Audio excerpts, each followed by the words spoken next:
ही देंगे, समस्या नहीं।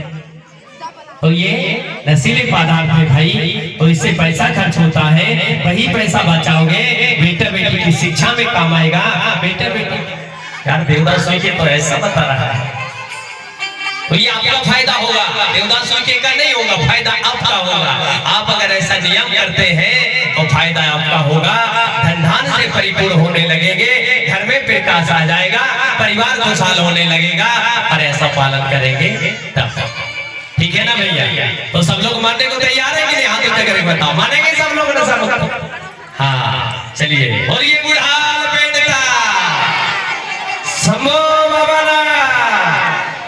चलिए समय की बेला को लेकर के हम पुनः आपको अगली गाथा की ओर ले चलते हैं। सगाजनों, ये गाथा है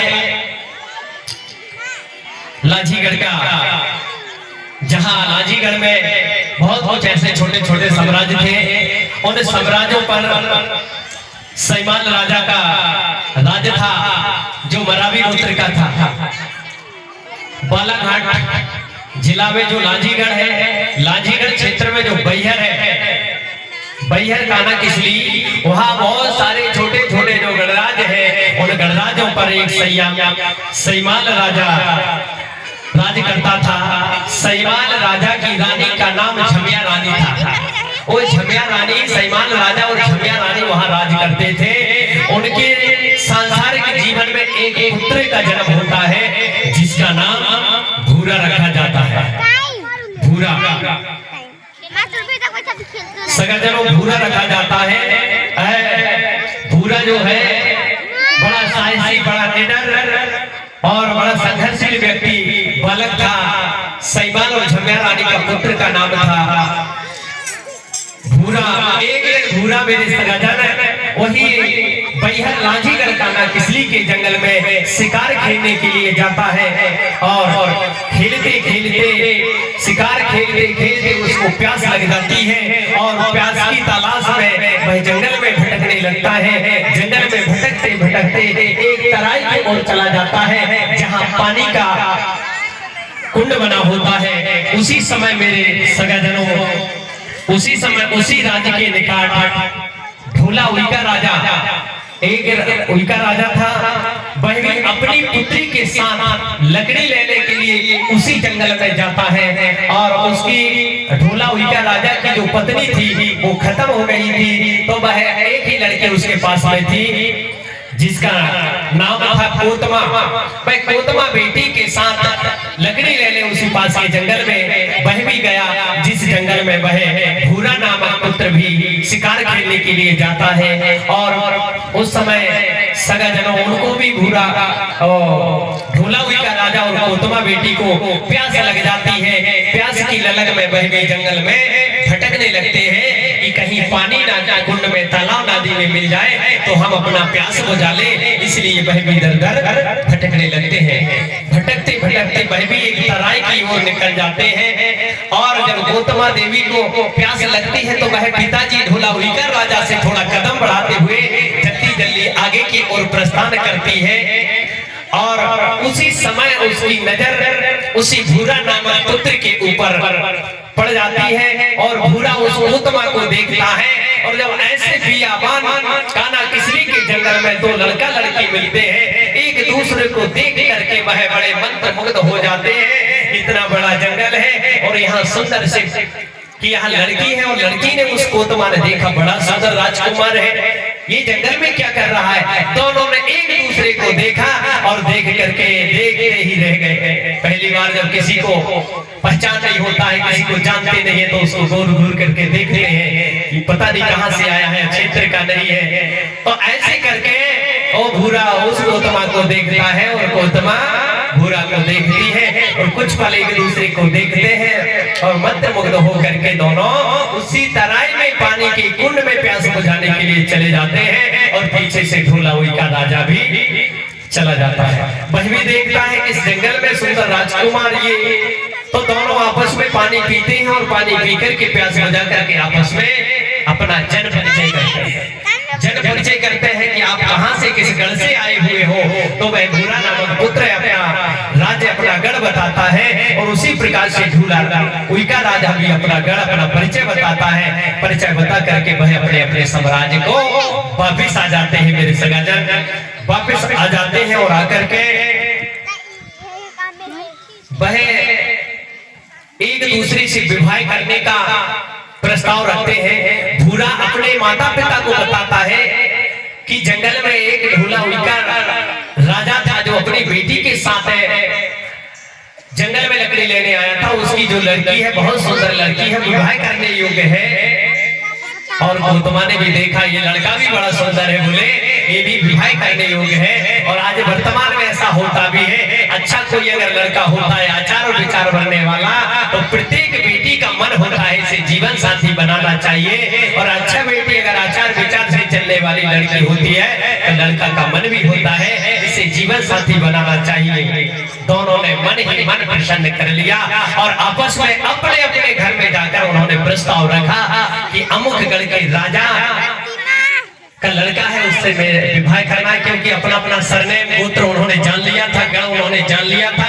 तो वह जो है सैमाल राजा का जो लड़का था भूरा, वह मरावी गोत्र का था, वह मरावी गोत्र का था।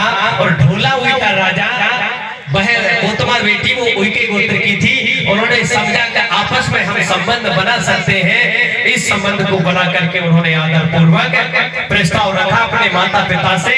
और उस समय के चलते सारा उनका रस्म गौणी रीति रिवाज के अनुसार उनका विवाह संस्कार किया गया।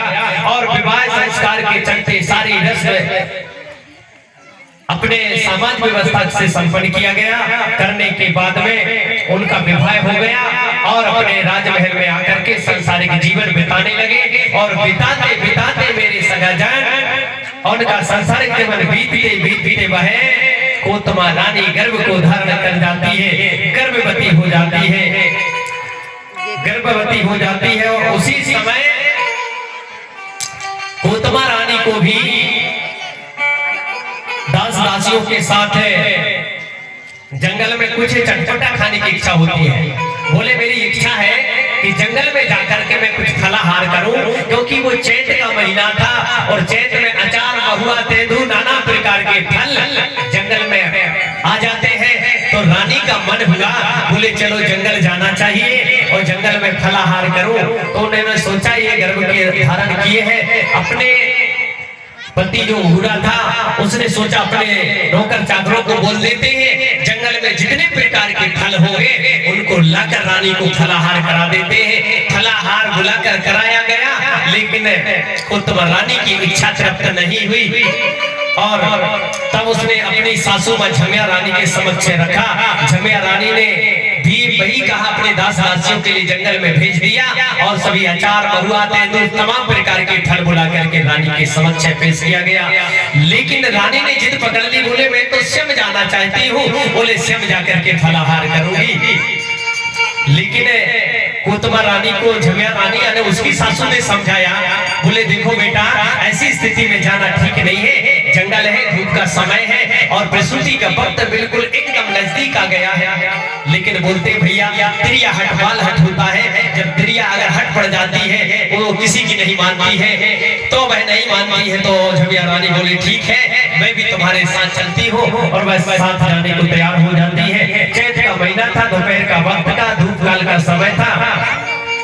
उस समय ढेबरी चरोली महुआ अनेक प्रकार के फल फूल खिले हुए थे मेरे सगाजनों।